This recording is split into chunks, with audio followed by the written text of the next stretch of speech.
Hello दोस्तों नमस्कार। आज हम इस वीडियो के माध्यम से क्लास 12th पॉलिटी यूनिट 10 को देखने वाले हैं। हम रेगुलर 1 से लेकर के 9 तक प्लेलिस्ट बना दिया है। आपका ऊपर आई बटन में प्लेलिस्ट आ रहा होगा। अगर आप उस पुराने वीडियो को नहीं देखें तो आप उसको अवश्य देख लें। और ये लास्ट यूनिट है, यूनिट 10। इसके बाद हम समकालीन विश्व की राजनीति का अध्ययन करेंगे। तो पॉलिटी आपका पूरा हो जाएगा, ख़त्म हो जाएगा। तो ये स्वतंत्र भारत में राजनीति का लास्ट क्लास है। आप इसका पूरा देखें, जब भी देखें टाइम निकाल करके कि पूरा देखें। और इससे सवाल आते हैं। यूनिट 10 में जो चैप्टर का नाम है अद्यतन मुद्दे और चुनौतियाँ, ये बिहार बोर्ड के लिए और सभी बोर्ड के लिए बहुत इम्पोर्टेंट है। आप इसे पूरा ज़रूर देखें। तो पहला सवाल है, विधान परिषद के अध्यक्ष को क्या कहा जाता है? विधान परिषद के अध्यक्ष को क्या कहते हैं? तो ऑप्शन है सभापति, अध्यक्ष, प्रधान और मुखिया। तो विधान परिषद के अध्यक्ष को सभापति के नाम से जानते हैं। तो इसका सही जवाब हो जाएगा सभापति। सभापति के नाम से जानते हैं विधानसभा के अध्यक्ष। इसका सही जवाब हो जाएगा सभापति। अगला सवाल है, राज्य विधानमंडल में विधान परिषद को जाना जाता है। राज्य विधानमंडल में विधान परिषद को किस नाम से जानते हैं? बड़ा सदन, निम्न सदन, बड़ा सदन, उच्च सदन, इनमें से कोई नहीं। तो दो का जो सही जवाब हो जाएगा, राज्य विधानमंडल को में विधान परिषद को बड़ा उच्च सदन के नाम से जानते हैं। इसका सही जवाब हो जाएगा उच्च सदन। अगला सवाल है, बिहार विधान परिषद में सदस्यों की संख्या कितनी है? ये बताना है। बिहार विधानसभा में विधान परिषद में सदस्यों की संख्या कितनी होती है? तो इसका सही जवाब हो जाएगा ऑप्शन 4 75 75 बिहार विधान परिषद में सदस्यों की संख्या है। अगला सवाल है, विधानसभा की बैठक में गण पूर्ति के लिए कम से कम कितने सदस्यों की उपस्थिति बहुत जरूरी है? उपस्थिति आवश्यक। तो टोटल सदस्यों का 1/10 सदस्य या 10 सदस्यों का होना आवश्यक है विधान सभा की बैठक में गण पूर्ति के लिए। इसका सही जवाब हो जाएगा ऑप्शन 1/10 सदस्यों की या 10 सदस्यों की। अगला सवाल है, एक साल में विधानसभा की कितने सेशन होते हैं? कितने शेष अधिवेशन आवश्यक है? विधानसभा के एक साल में कितने अधिवेशन आवश्यक है? ऑप्शन है 2 अधिवेशन, 4 अधिवेशन, 5 अधिवेशन, इनमें से कोई नहीं। तो 5 का जो सही जवाब हो जाएगा ऑप्शन 1 2 अधिवेशन आवश्यक है। अगला है, मौलिक अधिकार का अभिरक्षक कौन करता है? अर्थात मौलिक अधिकार का हनन होने पर हम कहाँ जा सकते हैं? तो 6 का सही जवाब हो जाएगा सर्वोच्च न्यायालय। सर्वोच्च न्यायालय का दरवाज़ा खटखटा सकते हैं अगर मौलिक अधिकार का किसी ने हनन किया है। अगला सवाल है, यदि राज्यसभा किसी संविधान संशोधन विधेयक पर लोकसभा से असहमत हो, यदि लोकसभा से असहमत हो तो क्या विकल्प? कि यदि राज्यसभा किसी संविधान संशोधन विधेयक पर लोकसभा से असहमत है तो क्या होगा? तो 7 का जो सही जवाब हो जाएगा संयुक्त बैठक के द्वारा निर्णय लिया जाएगा, ज्वाइंट सेशन के द्वारा। इसको अध्यक्षता करता है लोकसभा के स्पीकर। अगला सवाल है, किसने कहा है कि राजनीति मूल्यों का समाज प्राधिकृत विनिधान है जो किसी समाज में बाध्यकारी होता है? किसने कहा है कि राजनीति मूल्यों का प्राधिकृत विनिधान है जो किसी समाज में बाध्यकारी होता है? 8 का सही जवाब हो जाएगा option B David Easton. David Easton के द्वारा कहा गया है कि राजनीति मूल्यों का प्राधिकृत विनिधान है जो किसी समाज में बाध्यकारी होता है।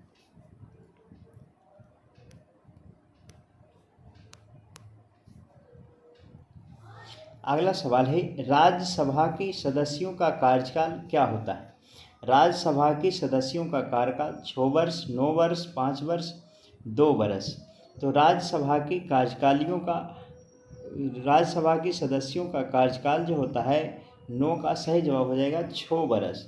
6 बरस राज्यसभा के सदस्यों का कार्यकाल होता है। नई अखिल भारतीय सेवा स्थापित करने की दृष्टि से विशेष महत्व किसका है? नई अखिल भारतीय सेवाएं स्थापित करने की दृष्टि से विशेष महत्व किसका? तो 10 का सही जवाब हो जाएगा राज्यसभा के प्रस्ताव का। राज्यसभा के प्रस्ताव का विशेष महत्व। अगला सवाल है, प्राक्कलन समिति के सदस्य कौन होते हैं? प्राक्कलन समिति के सदस्य होते हैं लोकसभा के सदस्यों में से चुने जाते हैं प्राक्कलन समिति के सदस्य। इसका सही जवाब हो जाएगा लोकसभा के सदस्यों में से चुने जाते हैं। 11 का सही जवाब हो जाएगा ऑप्शन बी। अगला सवाल है, विधान परिषद के सदस्यों का कार्यकाल कितनी वर्ष के लिए होता है? विधान परिषद के सदस्यों का कार्यकाल 6 वर्ष के लिए होता है। इसका सही जवाब हो जाएगा 6 वर्ष। अगला सवाल है, विधान परिषद के सदस्य निर्वाचित होने के लिए कितनी उम्र रखना आवश्यक है? विधान परिषद के सदस्यों को निर्वाचित होने के लिए कितनी उम्र की आवश्यकता होती है, ये बताना है। 13 का सही जवाब हो जाएगा 30 वर्ष विधान परिषद को, ये ध्यान रखना है। अगला है, विश्व एड्स दिवस कब मनाते हैं? विश्व एड्स दिवस कब मनाते हैं, ये बताना है। तो 14 का सही जवाब हो जाएगा ऑप्शन 1 दिसंबर को विश्व एड्स दिवस के रूप में मनाते हैं, इसमें जागरूकता लाने के लिए। अगला सवाल है, सबसे पहले किस राज्य में महिलाओं को पंचायतों में 50% आरक्षण दिया गया? ऑप्शन है पश्चिम बंगाल, गुजरात, बिहार, तमिलनाडु। 15 का सही जवाब हो जाएगा ऑप्शन सी। सबसे पहले पंचायतों में 50% आरक्षण देने वाला राज्य बिहार है। इसका सही जवाब हो जाएगा बिहार। अगला सवाल है, किसने कहा है कि स्वतंत्रता हमारा जन्मसिद्ध अधिकार है और हम इसे लेकर के रहेंगे? 16 का सही जवाब हो जाएगा ऑप्शन सी तिलक। तिलक के द्वारा कहा गया है कि स्वतंत्रता हमारा जन्मसिद्ध अधिकार है और हम इसे लेकर रहेंगे।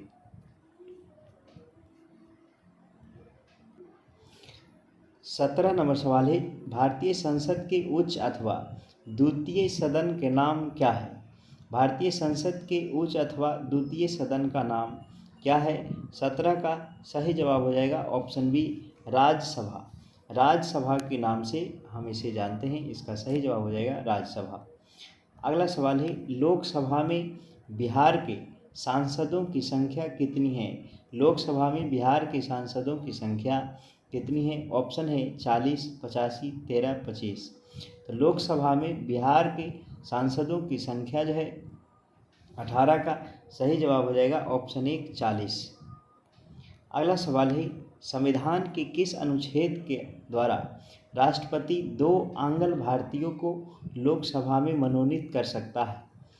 तो आंग्ल भारत जो जिसे आप ख़त्म कर दिया, ये किस अनुच्छेद के तहत राष्ट्रपति 2 एंग्लो इंडियन को राज्यसभा में मनोनीत करता था लोकसभा में? तो 19 का सही जवाब हो जाएगा अनुच्छेद 331 के तहत। इसका सही आंसर है अनुच्छेद 331 के तहत भारत के राष्ट्रपति 2 एंग्लो इंडियन को लोकसभा में मनोनीत कर सकता था। अगला है, साधारण विधेयक को राज्यसभा कितने दिनों तक रोक सकती है? साधारण विधेयक अगर रहेगा तो उसे राज्यसभा में कितने दिनों तक रोका जा सकता है? इसका सही जवाब हो जाएगा 6 माह के लिए साधारण विधेयक को राज्यसभा में रोका जा सकता है। अगला सवाल है, नगर निगम सभा स्थापित होने के लिए कम से कम कितनी जनसंख्या होनी जरूरी है? नगर निगम के लिए कितना जनसंख्या पर एक नगर निगम का स्थापना किया जाता है? तो आपको याद रखना है, नगर निगम की स्थापना करने के लिए वहाँ 5 लाख से अधिक जनसंख्या होनी जरूरी है। गांव में ग्राम पंचायत और नगर में नगर निगम। किस संविधान संशोधन द्वारा नगर निकाय को संवैधानिक दर्जा दिया गया था? किस संविधान के संशोधन द्वारा नगर निकाय को संवैधानिक दर्जा प्राप्त हुआ? 22 का सही जवाब हो जाएगा ऑप्शन सी। 74वां संविधान संशोधन के द्वारा संवैधानिक दर्जा प्रदान किया गया था।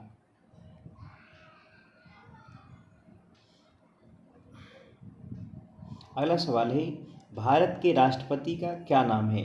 भारत के राष्ट्रपति वर्तमान राष्ट्रपति का नाम द्रौपदी मुर्मू है।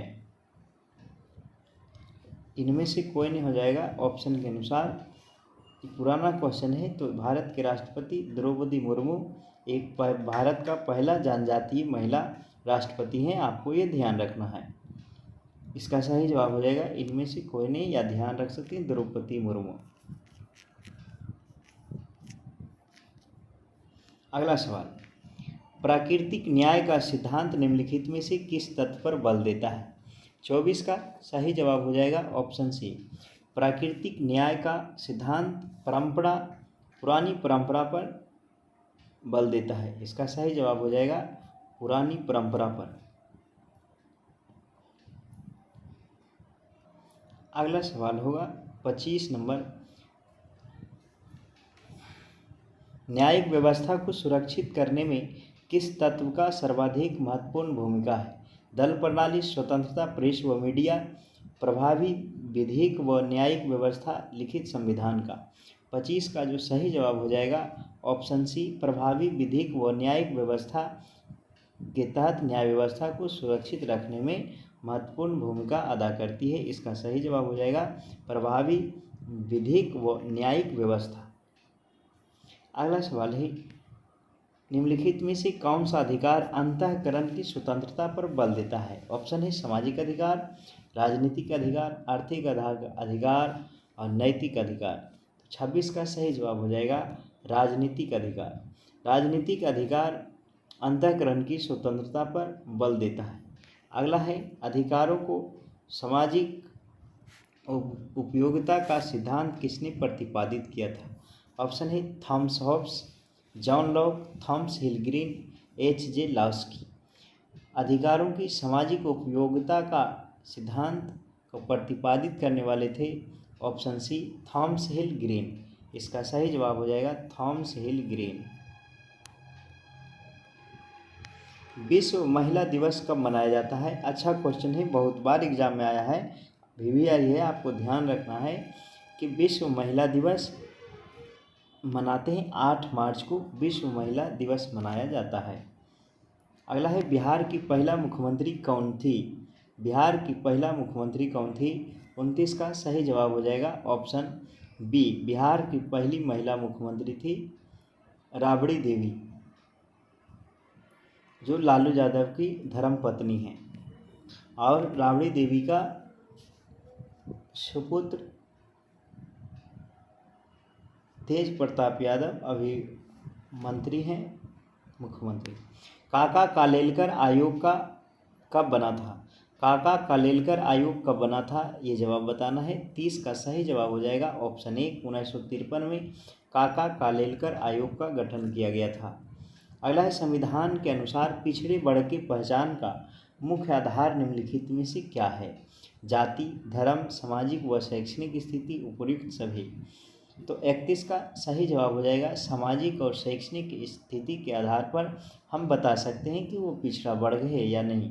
इसका सही जवाब हो जाएगा सामाजिक एवं शैक्षणिक नीति की स्थिति। अगला सवाल है, किस संविधान संशोधन के द्वारा महिलाओं को पंचायत में आरक्षण प्रदान किया गया है?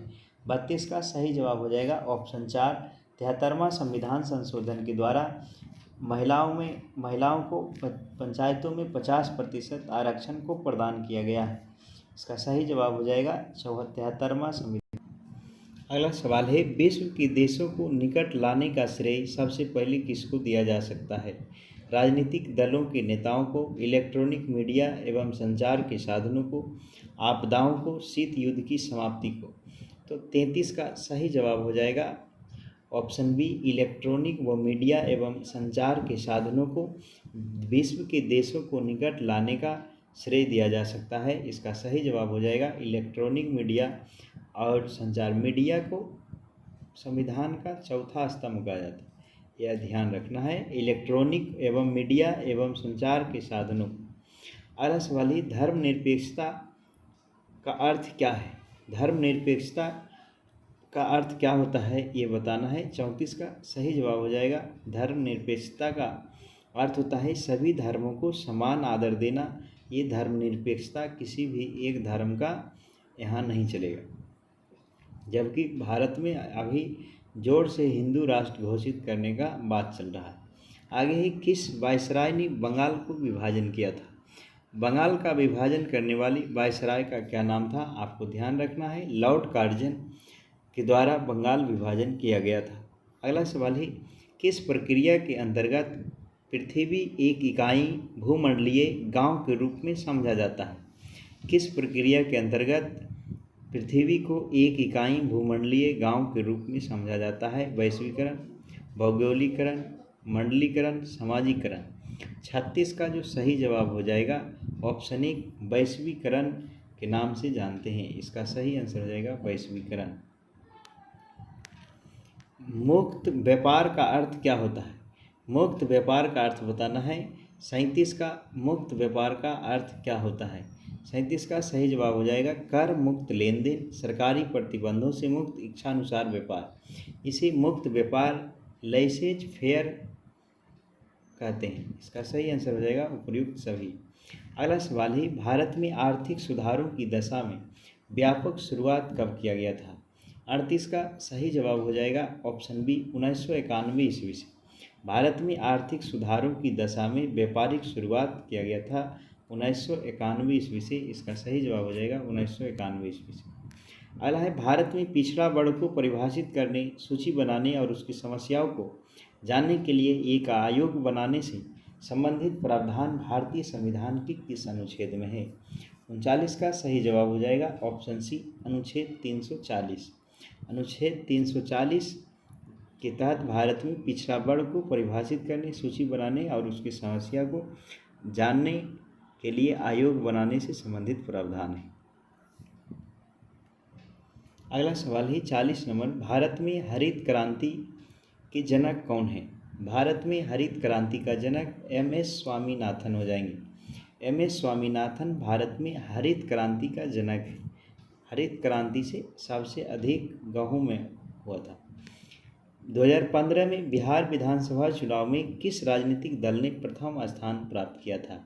41 का सही जवाब हो जाएगा ऑप्शन 4 राष्ट्रीय जनता दल, लालू यादव की पार्टी लालटेन छाप। तो इसका हो जाएगा 41 का सही जवाब हो जाएगा ऑप्शन 4 राष्ट्रीय जनता दल। अगला सवाल है, सर्वोच्च न्यायालय ने 27% आरक्षण की घोषणा को कब वैध माना था? तो 42 का सही जवाब हो जाएगा ऑप्शन सी 1992 ईस्वी में। 1992 ईस्वी में सर्वोच्च न्यायालय ने 27% आरक्षण की घोषणा को वैध माना था। अगला सवाल है, भारत सरकार मंडल आयोग की सिफारिशों के अनुरूप पिछड़े वर्ग के लिए 27% आरक्षण की अधिसूचना कब जारी किया? 43 का सही जवाब हो जाएगा ऑप्शन बी 1993 ईस्वी में। 1993 ईस्वी में भारत सरकार मंडल आयोग की सिफारिशों को पिछड़े वर्गों के लिए 27% आरक्षण की अधिसूचना जारी किया था। अगला सवाल है, भारतीय संविधान के अनुसार भारत को एक धर्मनिरपेक्ष राज्य घोषित किया गया था किस के तहत? ये बताना है। 44 का सही जवाब हो जाएगा ऑप्शन 1 मूल संविधान के द्वारा ही भारत को एक धर्मनिरपेक्ष राज्य घोषित किया गया था। अगला सवाल है,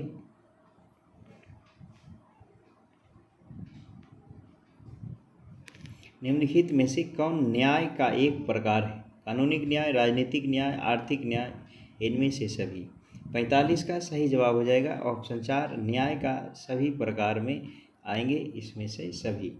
उल्फा एक आतंकवादी संगठन है, कहाँ का उल्फा एक आतंकवादी संगठन है?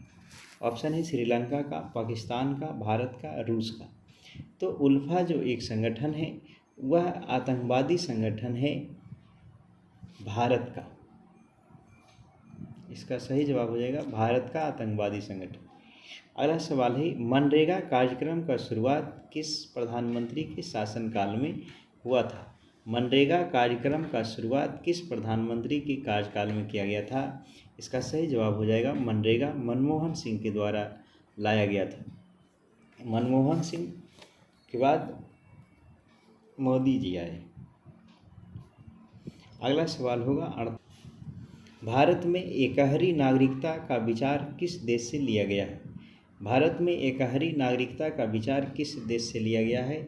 तो 48 का सही जवाब हो जाएगा ऑप्शन ए ब्रिटेन से लिया गया है। इसका सही आंसर है ब्रिटेन। अगला सवाल है पहली महिला राज्यपाल कौन थी? पहली महिला, भारत की पहली महिला राज्यपाल कौन थी? ऑप्शन है सरोजनी नायडू, एनी बेसेंट, सुचित्रा कृपलानी, विजय लक्ष्मी पंडित। 49 का जो सही जवाब हो जाएगा ऑप्शन ए सरोजनी नायडू किसी राज्य की पहली राज्यपाल महिला थी। अगला है संविधान के 103वां संविधान संशोधन प्रदान क्या करता है? मतलब 103वां संविधान संशोधन किससे संबंधित है? 50 का सही जवाब हो जाएगा आर्थिक रूप से कमजोर वर्ग को आरक्षण प्रदान करता है 10%। तो इसका सही जवाब हो जाएगा 10% आरक्षण से आर्थिक रूप से कमजोर वर्ग को आरक्षण से संबंधित है। अगला है बोडोलैंड की मांग भारत की किस राज्य से संबंधित था? बोडोलैंड का मांग भारत का असम राज्य से संबंधित है। बोडो डोंगरी संथाली भारत के असम राज्य की जनजाति से संबंधित है। 51 का सही जवाब हो जाएगा असम, और असम की राजधानी दिसपुर है। अगला सवाल है धन विधेयक प्रस्तुत किया जा सकता है कहाँ? राज्यसभा में, लोकसभा में, दोनों में, इनमें से कोई नहीं। 52 का सही जवाब हो जाएगा ऑप्शन बी धन विधेयक को लोकसभा में प्रस्तुत किया जा सकता है।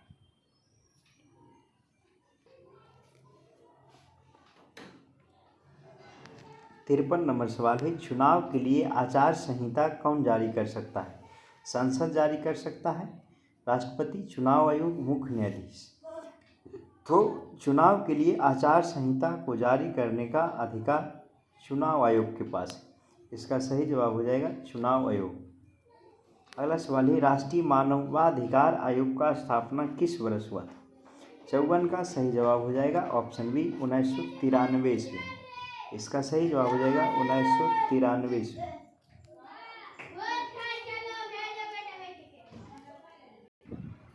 अगला सवाल है राष्ट्रीय मानवाधिकार आयोग का स्थापना किस वर्ष किया गया था? 1990 में, 1993 में, 1995 में, 1998 से।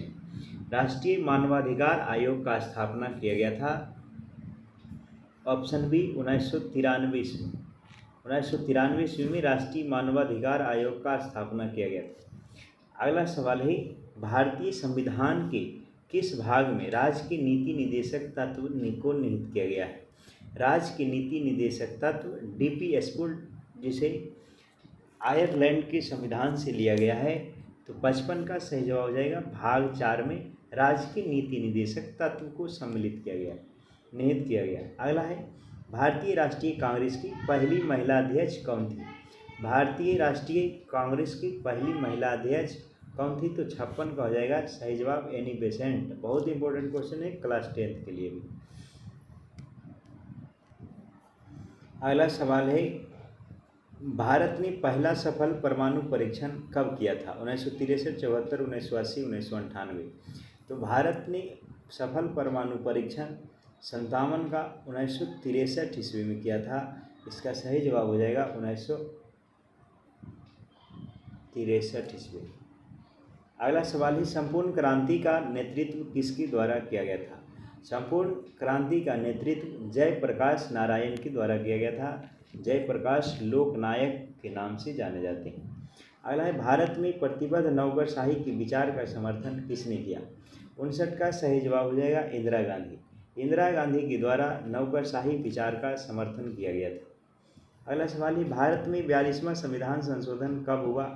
तो 60 का सही जवाब हो जाएगा ऑप्शन बी 1976 ईस्वी में 42वां संविधान संशोधन इंदिरा गांधी के द्वारा लाया गया था। अगला है निम्नलिखित में जम्मू कश्मीर का एक आतंकवादी संगठन नहीं है। ऑप्शन है लश्कर-ए-तोयबा। लश्कर-ए-तोयबा जम्मू कश्मीर का है। अल जिहाद भी जम्मू कश्मीर का आतंकवादी संगठन। तहरीक-उल-मुजाहिदीन भी है, जबकि तालिबान ये पाकिस्तानियों का है। अगला सवाल है 62 बिहार के पहला मुख्यमंत्री कौन थे? तो बिहार का पहला मुख्यमंत्री डॉक्टर श्री कृष्ण सिंह थे। ये आपको ध्यान रखना है। डॉक्टर श्री कृष्ण बिहार के प्रथम मुख्यमंत्री थे। अगला है भारत के दूसरा राष्ट्रपति कौन था? जाकिर हुसैन, राधाकृष्णन, शंकर दयाल शर्मा, R.K. वेंकट रमन। तो 63 का सही जवाब हो जाएगा। राधा कृष्ण भारत के दूसरे राष्ट्रपति थे, जबकि पहले उपराष्ट्रपति थे। अगला सवाल है अनुच्छेद 370 का संबंध किस राज्य से है? 64 का सही जवाब हो जाएगा। अनुच्छेद 370 के तहत जम्मू कश्मीर को एक अलग संवैधानिक दर्जा प्राप्त था, जबकि मोदी सरकार के द्वारा इसे 2014 में बिल्कुल ही हटा करके जम्मू कश्मीर को 2 भाग में लद्दाख और लेह 2 केंद्र शासित प्रदेश का गठन कर दिया गया। 64 का सही जवाब हो जाएगा ऑप्शन 1 जम्मू कश्मीर। लाल बहादुर शास्त्री का निधन कब हुआ था? लाल बहादुर शास्त्री का निधन हुआ था 1966 ईस्वी में, ताशकंद में, जो कि रूस में है। इसका सही जवाब हो जाएगा 1966 ईस्वी में, ताशकंद समझौता करने के। अगला सवाल है किस संविधान संशोधन द्वारा पंचायतों में महिलाओं को आरक्षण प्रदान किया गया है? तो 66 का सही जवाब हो जाएगा। पंचायत से कोई भी आवे तो आपको 73-74 को ध्यान रखना है। इसका सही जवाब हो जाएगा 73वां संविधान संशोधन। अधिग्रहण युक्त व्यक्तिवाद का अवधारणा किसके चिंतन में निहित है? 66 का सही जवाब हो जाएगा ऑप्शन सी हॉब्स वोलोक के द्वारा अधिग्रहण युक्त व्यक्तिवाद का अवधारणा का चिंतन इसमें निहित है। तो 67 का सही जवाब हो जाएगा हॉब्स वोलोक। अगला सवाल है 68 नंबर में, नागरिक गणतंत्रवाद का सूत्र किसने प्रतिपादित किया? नागरिक गणतंत्रवाद का सूत्र देने वाले थे अरस्तु, जिसको एरिस्टोटल के नाम से जानते हैं। इसका सही जवाब हो जाएगा अरस्तु। ये वही अरस्तु है जिसे जीव विज्ञान का पिता कहते हैं। अगला सवाल है किसने कहा है कि धर्म लोगों के लिए अफीम है? किसके द्वारा कहा गया है कि धर्म जो है लोगों के लिए अफीम है? 69 का सही जवाब हो जाएगा कार्ल मार्क्स के द्वारा कहा गया है कि धर्म जो है लोगों के लिए अफीम है। सर्वोच्च न्यायालय ने किस महत्वपूर्ण निर्णय में कहा है कि कोई भी संवैधानिक संशोधन द्वारा हमारे मौलिक अधिकारों में कोई कटौती नहीं किया जा सकता है? किस के तहत? तो 70 का सही जवाब हो जाएगा 1967 में गोलकनाथ केस के तहत कहा गया है कि हमारे संविधानों के मूल अधिकारों में कोई कटौती नहीं किया जा सकता है, गोलकनाथ केस में।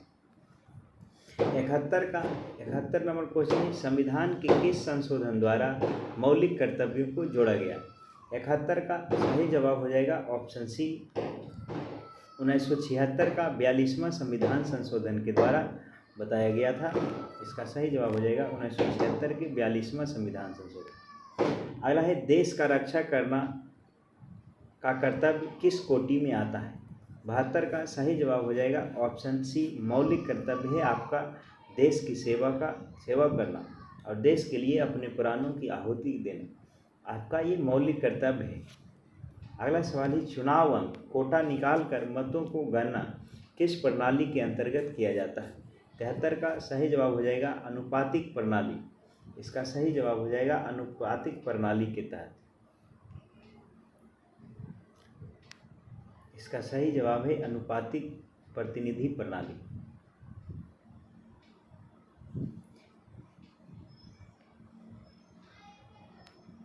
साथियों इस वीडियो में हमने टोटल 73 ऑब्जेक्टिव का अध्ययन किया और ये लास्ट यूनिट था। आपने इसको अगर पूरा नहीं देखें तो आप इसे पूरा ज़रूर जा करके प्लेलिस्ट में देख लें। आपको ये वीडियो पूरा देखने के लिए बहुत बहुत धन्यवाद। Thank you.